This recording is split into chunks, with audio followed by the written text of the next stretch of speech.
So in the last lecture, what we had covered was a little bit about microphones. We had gone through a range of microphones, classified them. We also went into details of two specific types of microphones, pressure mics and pressure gradient mics, and explained how each of these mics works and under what circumstances each of these two different categories of mics are appropriate for usage. We'll continue on that journey today. What essentially we'll cover today is explore a couple of other instruments which are similar to mics, but they help us measure vibrations or accelerations, even though they operate on a very similar principle as that for microphones.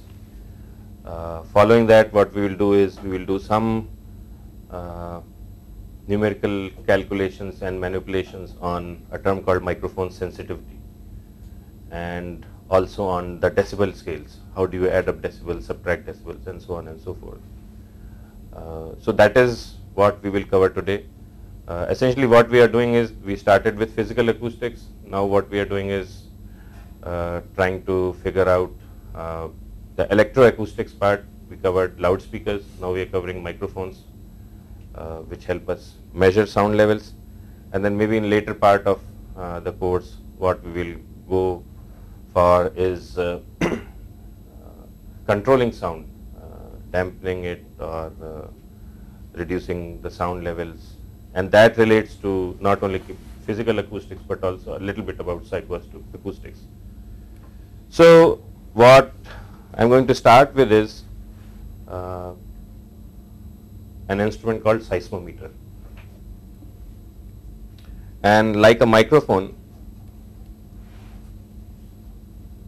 seismometer. So like very much like a microphone, what it has is, it has a moving coil. We do not call voice coil in this case because it does not sense sound, but it senses vibrations. And this coil is embedded in a magnet structure. So as the coil moves up and down, current gets induced, and we measure voltage across the coil, and we sense vibrations. So the way it is that, let's consider that this is a structure,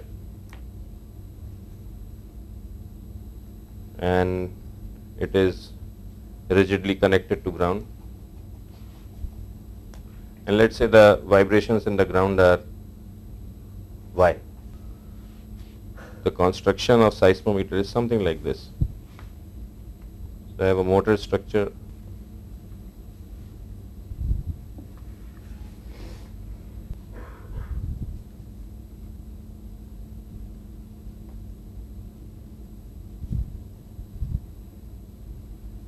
and within this motor structure I have a voice coil. Not voice coil, just a electrical coil. This coil is connected to a mass, let's call it M.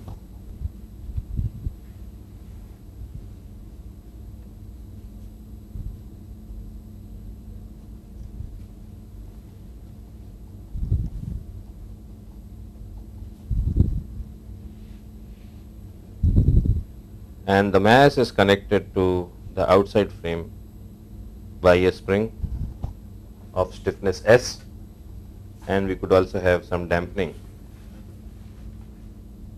and let's call this damping coefficient is R, or resistance.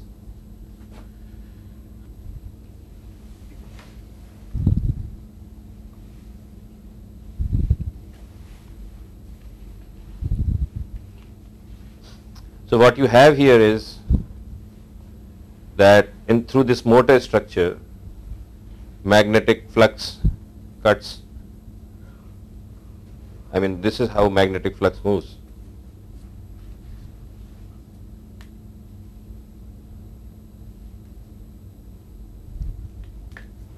And it cuts the conductor, which is wound around the bobbin called so that is the coil, and that induces motion in the coil. And because of vibrations, the coil moves relative to this magnet, and that induces voltage. And we connect it to an external voltmeter and sense the vibrations. The mass can have its own motion, and let's call it x.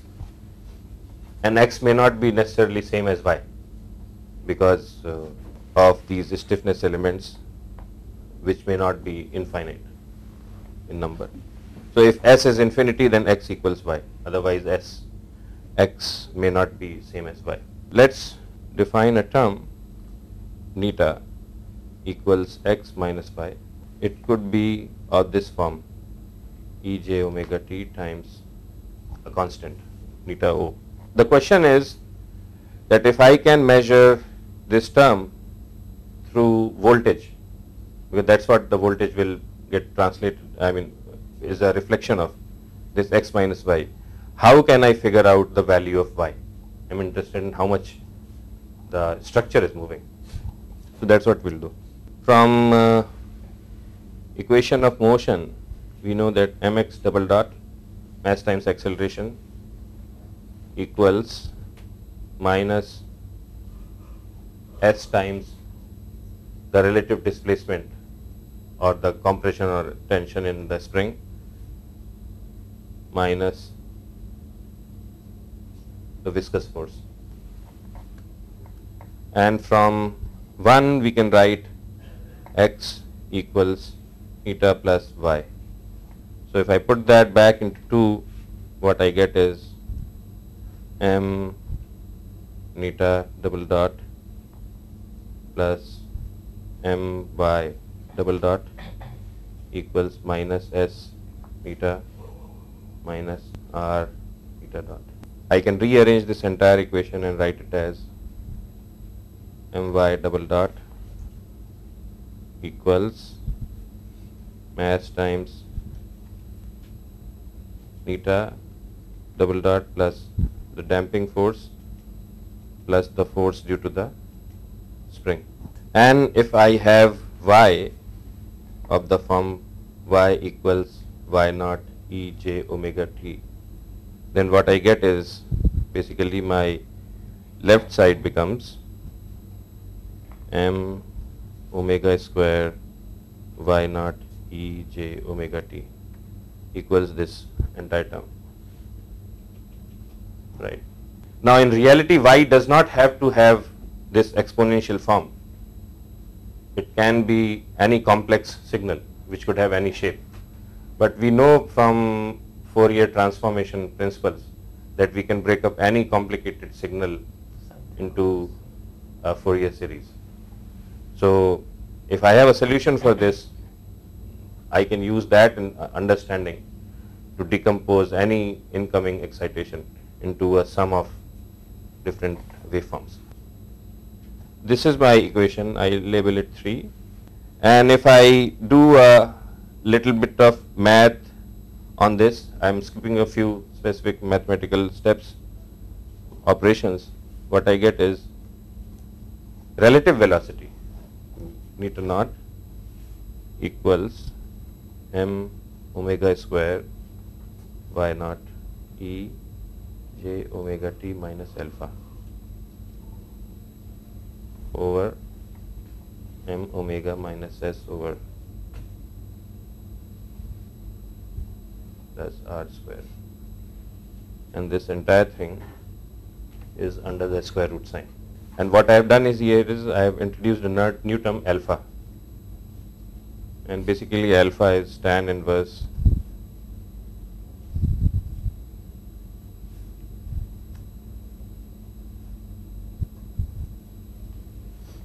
the magnitude, which is this term, is this expression neta naught equals m omega y naught times m omega minus omega square plus r square. Let's call this 4. So now I introduce another term, and eta equals r over r critical.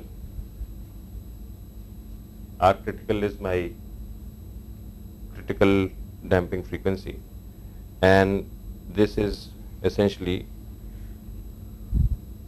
twice of underscore mass times stiffness. So if I plug this into 4, what I get is eta naught equals y naught times omega over omega naught square divided by omega over omega naught square minus 1 plus 2 eta times omega over omega naught whole square.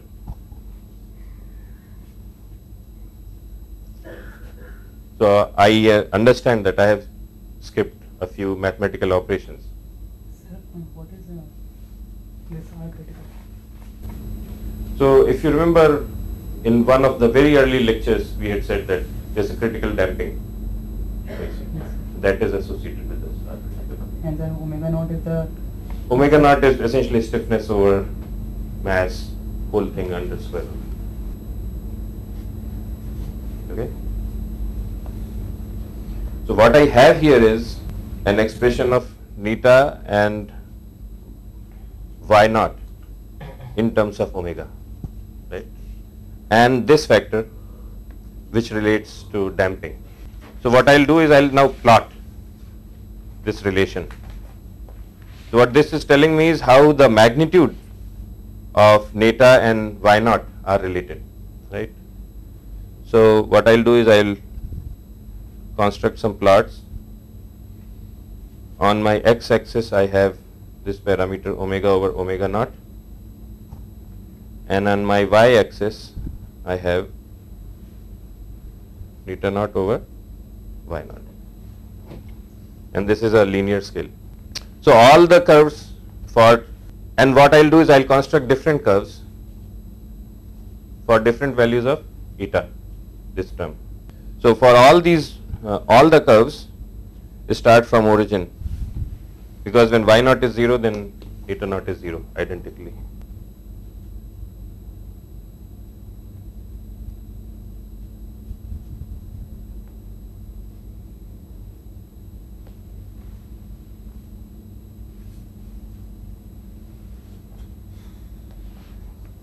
So let's say this is 1.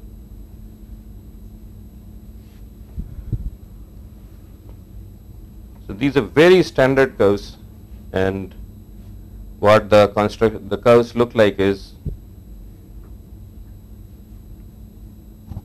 this is eta equals 0,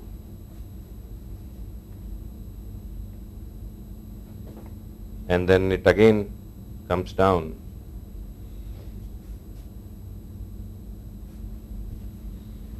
and has some sort of an asymptotic relationship as omega goes to infinity. So this is still 0. So it blows up at omega over omega naught equals 1. I'll draw two more curves.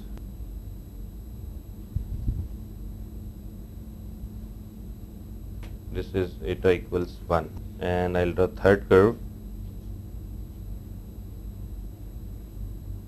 It goes up and then starts becoming flat, something like this. And again, this is eta equals 0.5.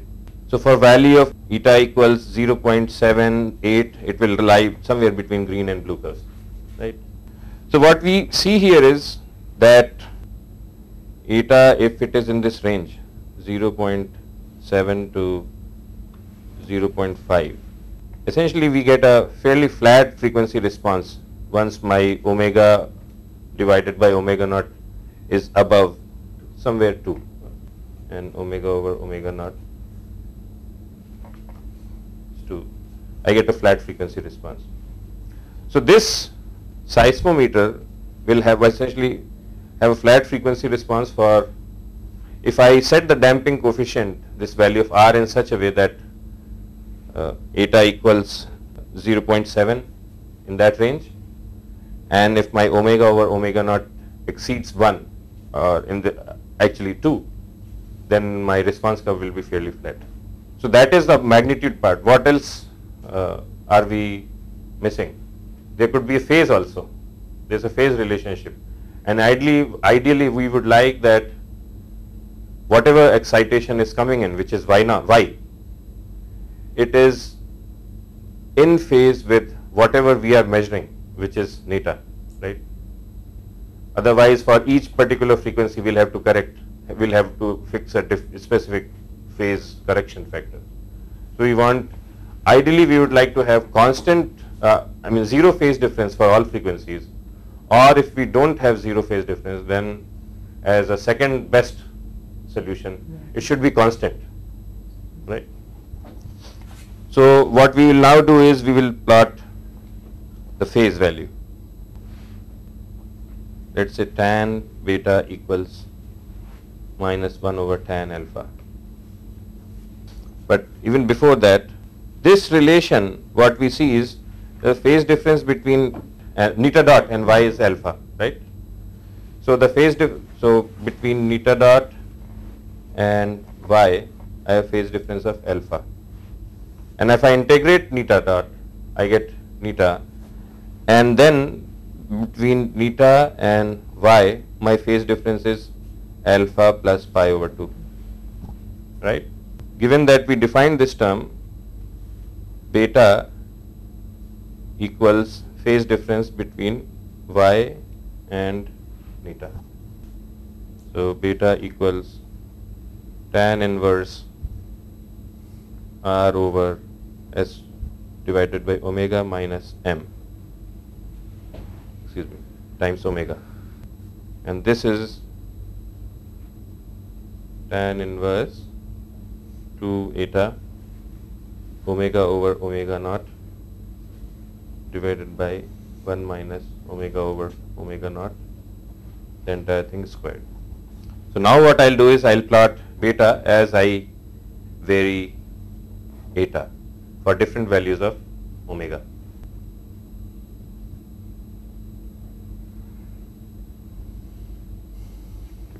So on my horizontal axis I have normalized frequency, and on my vertical axis I have phase difference between the motion of the rigid the mass and the motion of the structure.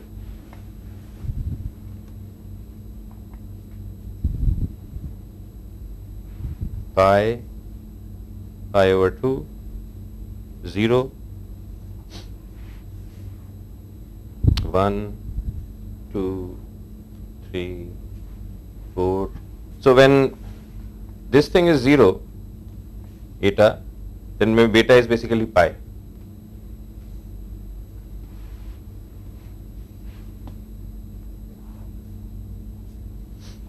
And then for other values,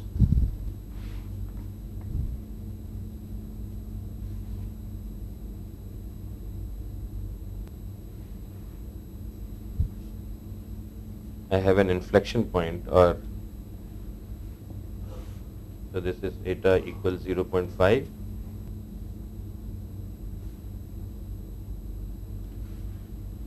and this is eta equals 1, and somewhere in the middle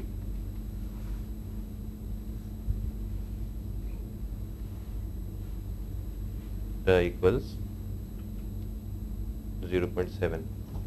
So again, by looking at this particular curve for magnitude, we have said that what this curve shows is that I can reliably measure the relationship between eta and y is pretty much a fixed constant for eta equals 0.5, 0.6, 0.7 in that range, and also for omegas which exceed omega naught by a factor of 2.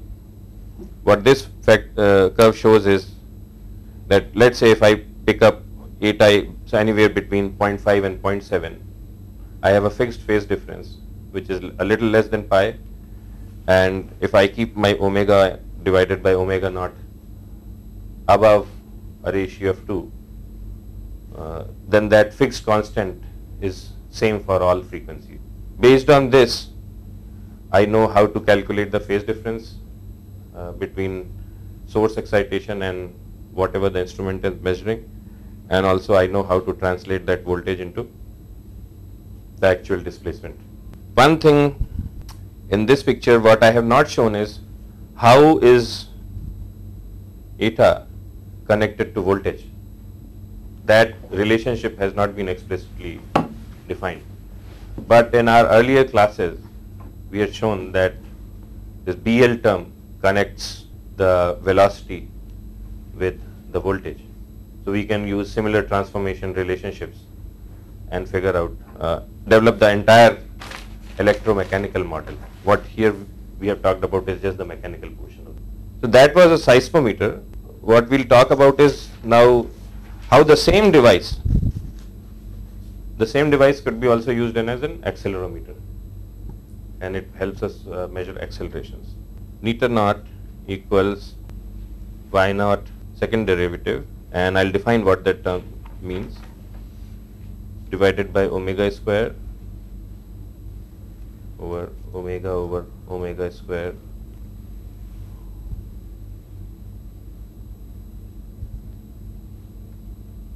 this entire thing is squared plus 2 eta omega over omega naught, and this entire thing is also squared. What y naught is, double dot is acceleration amplitude. Okay, so it's the amplitude but of acceleration. So I can rearrange this equation in such a way that I get a term omega naught square divided by y naught double dot, and this I call q, and a lot of people call this q as mobility.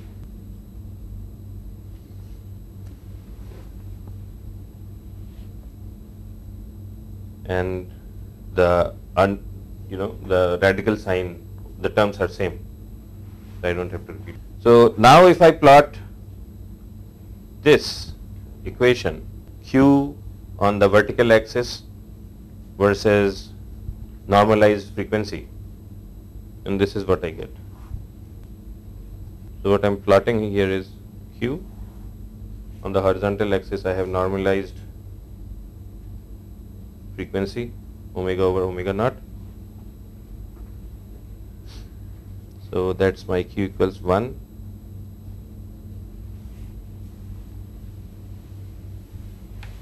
Zero 0.5, 1.5, and my normalized angular frequency is here 0.5, 1, 1.5, and so on and so forth.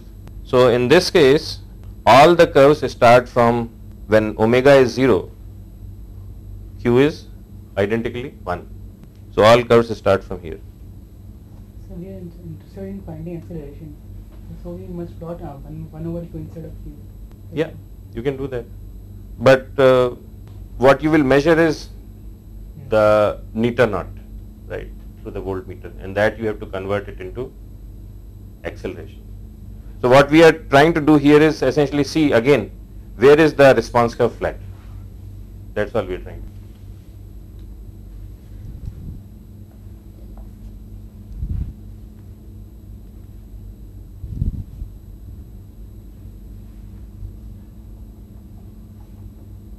So this is one curve. Then for eta equals 1, something like this, and then it becomes flatter 0.7, and then it becomes even more flat at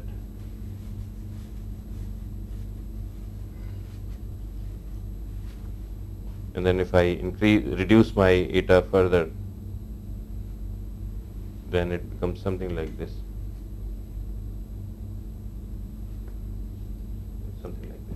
okay.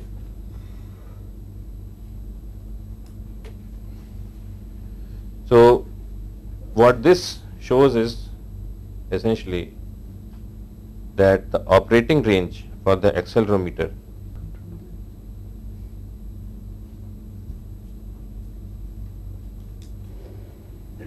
So the operating range for the accelerometer is a very narrow band. It's a narrow band. So if you want to make your accelerometer measure large, very high frequencies, you have to increase the stiffness very significantly. Omega naught has to go up, right?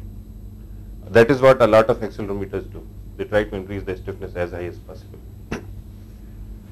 And they do it by using solids like piezoelectric crystals. They act as stiffness members also. So they have stiffness and they also generate voltage. They do both the function. They act as stiffness members and they also generate voltage across themselves. After 1.5 they also seem to be flatter. So this is a better looking curve, should be something like this. Something like that. Does not become very asymptotic. Okay. But it is still flatter here in this range. Now the problem with this, so the challenge is that if I have to measure at 100,000 hertz the acceleration, then I have to maybe increase my omega naught up to maybe 10 million or a million, something like that, because it has to be very small. I can do that by making, by reducing the size of the structure. You know, if I reduce the size of the structure, the stiffness starts increasing significantly. So I can do that. But then challenge becomes that how do I make sure that the signals are large enough so that they can be measured. Here we are assuming that I can measure any amount of voltage.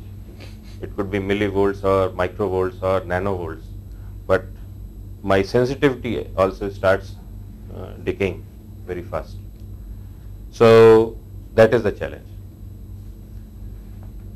And a lot of times what they do is that within the accelerometer itself or very close to the accelerometer, they have some amplifiers, charge amplifiers or some devices. So whatever is the signal which is being generated, it gets immediately amplified so that it can be measured reliably. Because otherwise if that device, amplification device, is far from the location of measuring, it may get corrupted by the time it reaches the amplifier. So we mentioned about sensitivity, and so what we'll do is we'll define what is sensitivity. So for a microphone,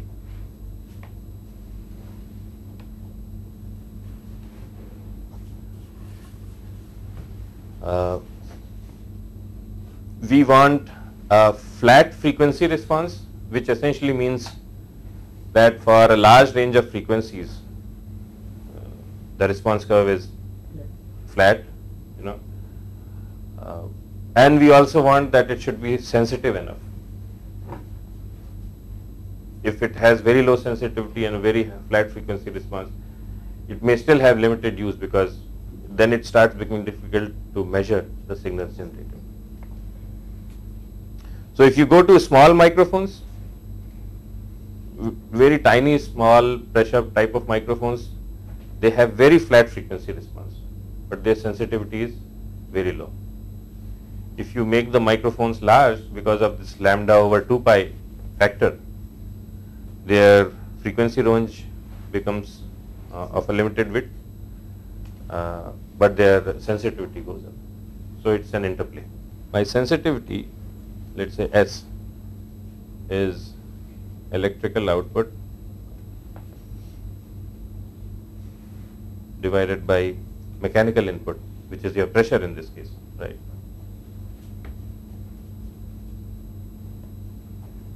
There's a term called microphone sensitivity level, LS, microphone sensitivity level, and that is defined by this term, 10 logarithm in base 10 times, not times, I mean logarithm of E out over P divided by E ref.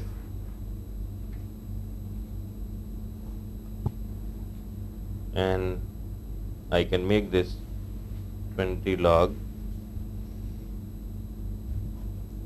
E out over P, and I'll explain that how I made that jump when the 2 became, once I remove 2 this becomes 20, but I also eliminated from here E ref. So E out is output voltage from the instrument. Okay. E ref is reference voltage.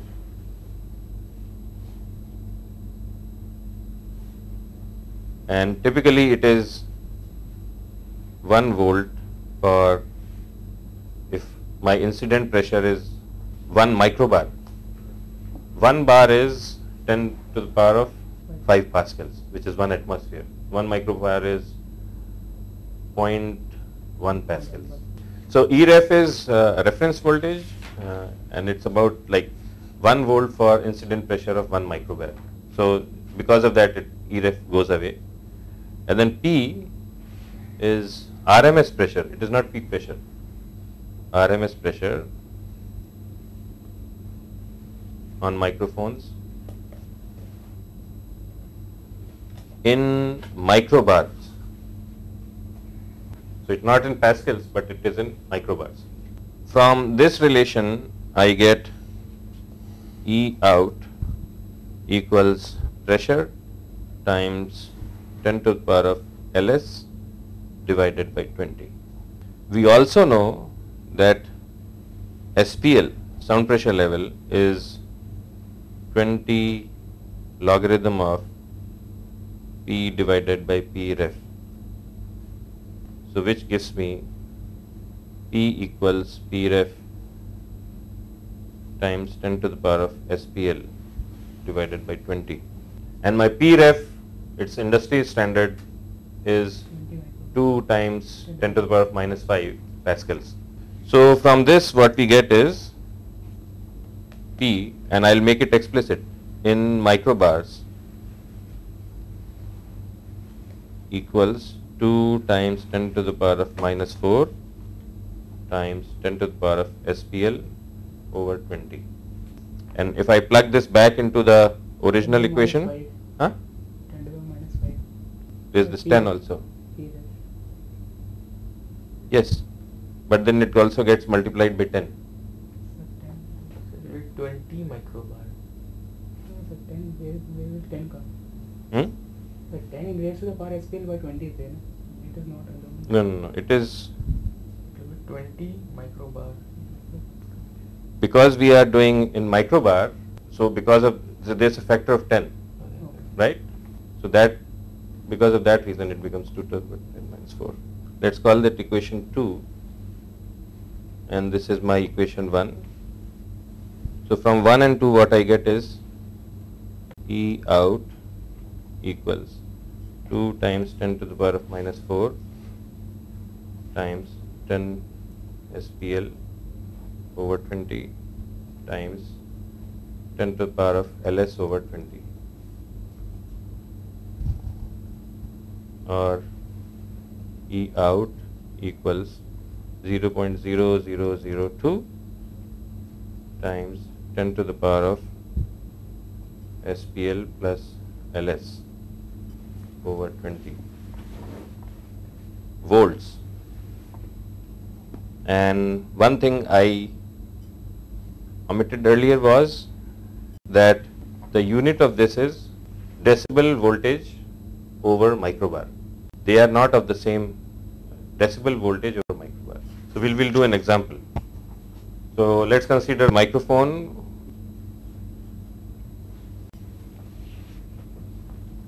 So there's a microphone which has a sensitivity Ls of minus 50 decibel voltage for each microbar, and the question is that what will be the output of this microphone when my SPL is 85 dBs. So if SPL equals 85 decibels, what is E out? So I just essentially use this relation, E out equals 0.0002 times 10 to the power of SPL plus Ls divided by 20, and what I get is 2 times 10 to the power of minus 4 times 10 to the power of 85 minus 50 divided by 20, and if I solve this I get 0.0112 volts.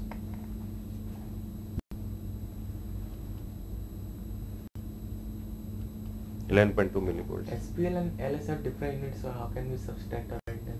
But essentially what this process tells you is that you will know if you have some idea that your sound pressure level is going to be 120 dBs at the peak level and the minimum sound pressure level is going to be, let's say, 40 dBs, and if you want to measure it, you should be able to figure out what will be the output voltage from that, and when will my instrument be able to actually measure that voltage or not. That is what the So I purpose. suppose that LS has the same, LS has the unit decimal only, but it's just a V by mu bar is just a representation, because if we see the definition of LS, it's just Huh. a ratio, and ratio cannot have any unit. So it's V by mu bar just to tell that it's not there's some SPL or something like. Yes, but to his point is, So if it is decimal, then there's no problem in subtracting. that is true. So So it has unit decimal. So the answer to that question is, to your question is, E over E ref becomes non-dimensional, right? And P is in microbars, which is again a number. P again is in microbars. ERF has also been defined for 1 microbar. So Yes. it's just a ratio for Right. 1 microbar. So it becomes a non-dimensional quantity. So a typical sensitivity for large microphones is something like half a microvolt for each microbar. You know what I mean? Or you can convert it into is minus 125 decibels for each microbar. So that is on the low end, and then on the high end it goes up to 3 millivolts for each microbar. Other thing we'll now talk about is weighting. And, this relates to this stream of psychoacoustics. So let's say I am playing a particular instrument at a very high frequency, and I produce 100 dB SPL from that instrument. Now I use another instrument, let's say a bass guitar or a tabla, and it produces sound at 100 dB SPL, but it is at a lesser frequency. My ear, even though the SPL at different frequencies is the same, my ear will perceive the loudness of higher frequency as different from that which is coming from a lower frequency. This is how ear works. And this is so 40 hertz, 100 dB SPL will sound, will be perceived, it's not different, but will be perceived to have different loudness compared to, say, a 1 kilohertz compared to a 15 kilohertz, and so on and so forth. The other thing is that this difference in perception for different frequencies becomes more amplified if my overall sound loudness level is low. You understand what I'm saying? So if I'm playing the whole thing at, let's say, 85 dB SPL, different frequencies, then that difference in perception will be of much larger magnitude compared to if I'm playing the everything at higher dBs. So one perception is related to frequency band, and the other difference in perception is related to the overall loudness level. So this is how ear works. So in a lot of measurements which relate to human ear, if you are trying to reduce the overall noise in a big machine, machine shop where you are generating all sorts of frequencies, what people try to do is that they weight different frequencies by different numbers, so that the ear, based on whatever is the difference which is being perceived by the ear, because the aim is that the ear should perceive that, oh, the overall sound level has gone down, right? If you want to make it quiet, quiet means that the ear is sensing that everything has become quieter. if you reduce the frequencies by the same amount, not the frequencies, by the amplitude by the same amount, the ear will not necessarily perceive that all frequencies have gone down by the same amount, because some frequencies it will perceive are still louder compared to others. So that is what relates to this idea of weighting. So but these weights cannot be like these weights will keep on changing with the SPL level. And also loud SPL level, yes. So how, there cannot be any standard. It can. So that is what these three curves tell you.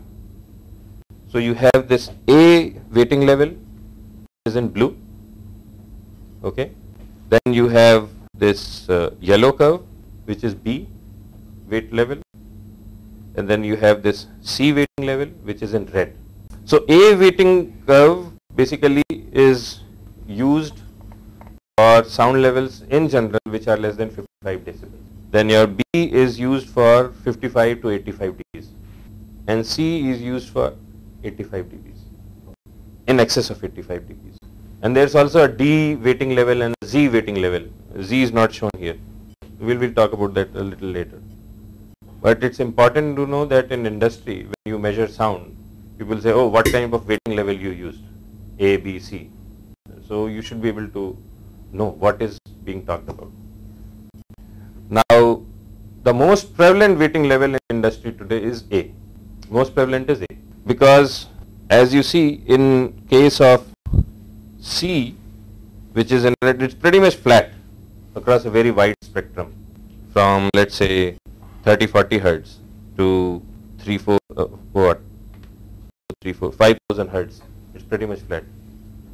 So A is the most widely practiced weighting level, and B also has fallen into disuse. It's used in very specific cases for some aircraft noise estimation. And these curves have been developed based on how ear perceives sound at different frequencies and at different levels. And based on that, on some statistical samples, people have developed these curves, and now they are the industry standard.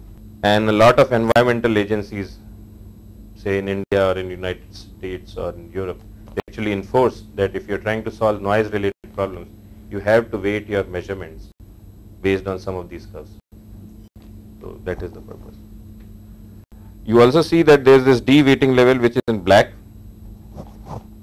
and what this is for is that if you have a bunch of, not a bunch, if you have a random noise where noise is at all frequencies, then the loudness perception of that random noise is different than the noise which is around 6 kilohertz. At 6 kilohertz, the loudness perception is at a higher level compared to random noise, which is a broadband noise. So that is why you have this peak at around 6 kilohertz. Otherwise, it's again more or less flat. I wanted you to get exposed to some of these curves, and you can also get charts for these curves could be translated into chart, the industry standard tables. You can use them and weight your sound pressure level measurements accordingly. Also, in a lot of sound systems, you may have seen this loudness control knob. Right? There's a loudness knob in some sound systems. It's not same as volume. Loudness, there's a knob loudness, and that also it does the same thing. If you are playing it at a higher level, it uses some of these weighting curves to enhance certain frequencies and enhance not so much or not to the same extent some other frequencies. And if you play it at a lower level, then this loudness knob does something which relates to A weighting level. The equalizers that you use in. Yes, something like that. So we'll come to the last portion. How do you add and subtract decibel levels? So if I have an 85 dB sound level coming from one speaker and another source is generating 100 dB sound level SPL, what will be the overall SPL? Will it be 195? Huh? The transfer rate because it's lower. So Yeah, so you, because it's logarithm, you cannot just add them up. So we know that dB equals 10 log Pi over Pref. Right. So Pi over Pref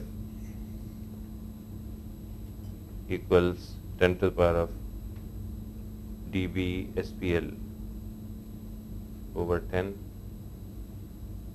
So if I have a bunch of decibel sources, then total SPL I can write is 10 log summation of Pi over Pref square equals 10 log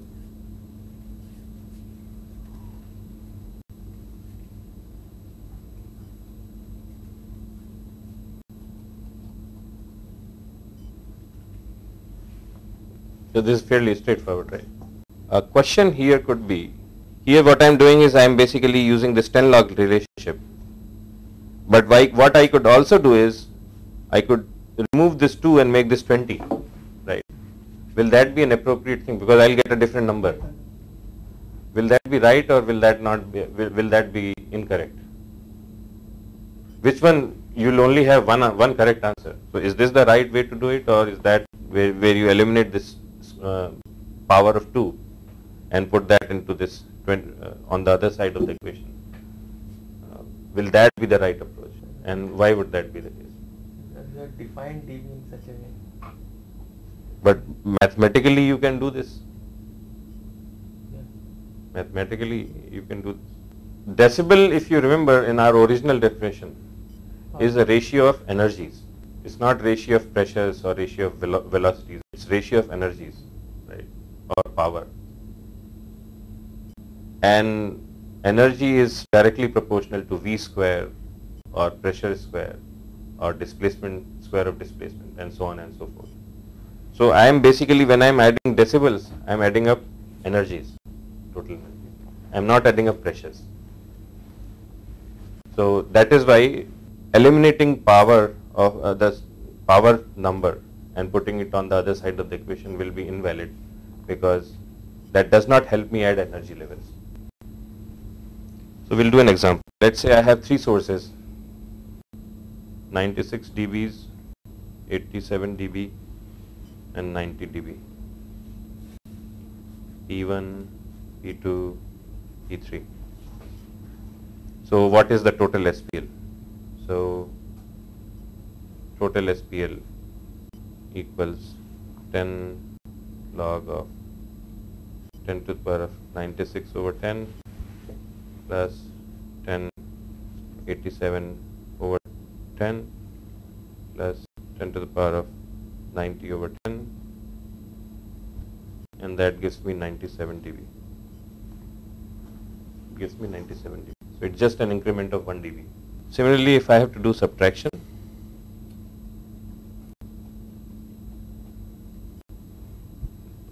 then difference of dBs, 2 decibels, is 10 times logarithm of 10 to the power of SPL1 over 10 minus 10 to the power of SPL2 over 10. So suppose, so we'll do another example. Let's say we have a machine shop, a large machine shop, and there's some ambient noise, and then there's some also noise coming when a particular milling machine is running. So when we run the machine, then the total SPL level is, let's say, 93 dBs when machine runs. And when the machine is not running, let's say the total dB SPL is 85 dBs.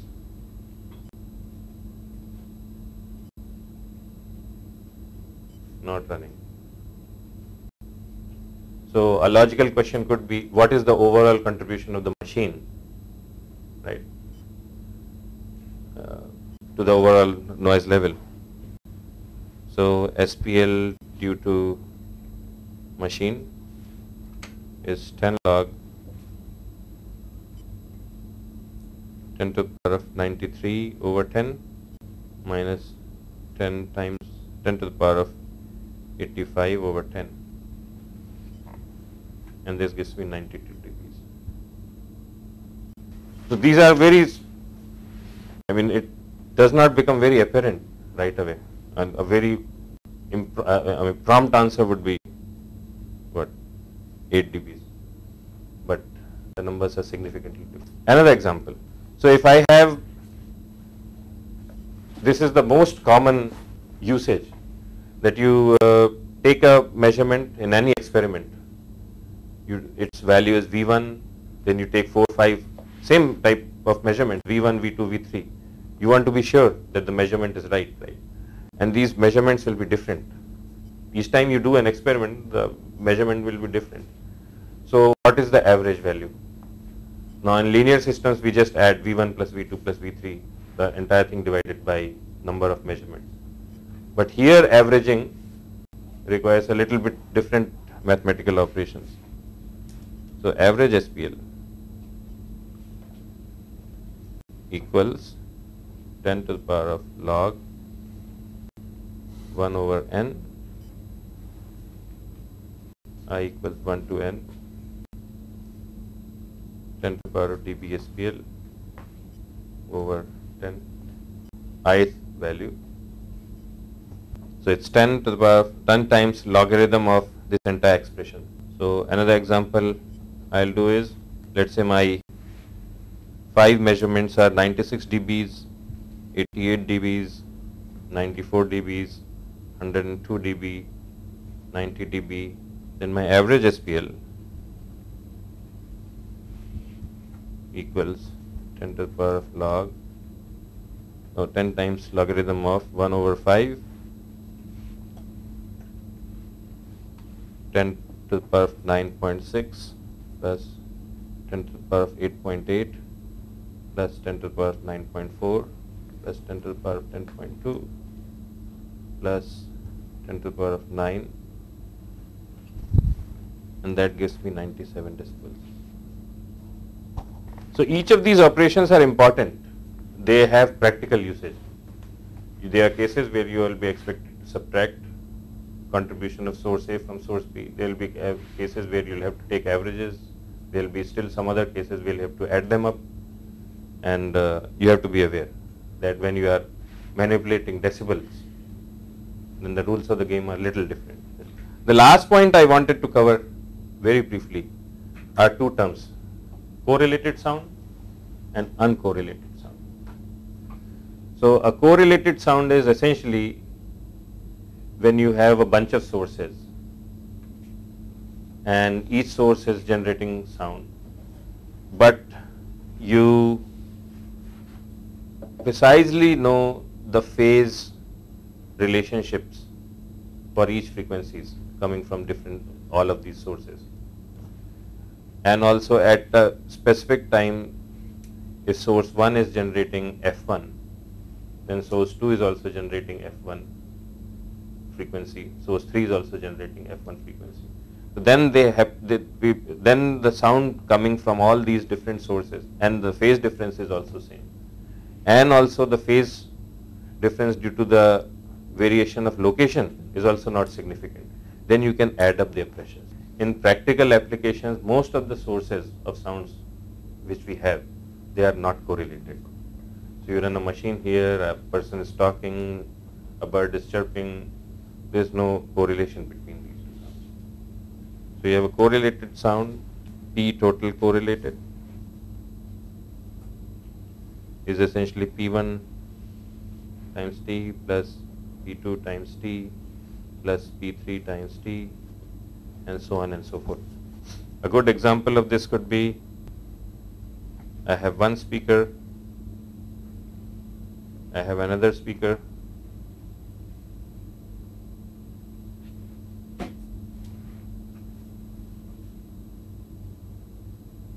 and both are having the same frequency response curves, and they are being fed from the same amplifier, the same signal, and also the distance between these two is not significantly large in context of the wavelengths which these speakers are generating. Then I can use this relation to add up the pressures. If I have uncorrelated sound, I could have one speaker, or actually a human being. So I could have 3 human beings. They are generating sound, they are talking, and the person who is listening is situated a little away. And in this case, P total uncorrelated equals P1, it's a square root of the squares of sums. So here we don't have any information on the phase. So again, while we are doing measurements, we have to understand, are we measuring correlated sources or are we measuring uncorrelated sources? And be aware, what is it that we are trying to do when we are summing up signals? That's all I wanted to cover for today. Thank you very much.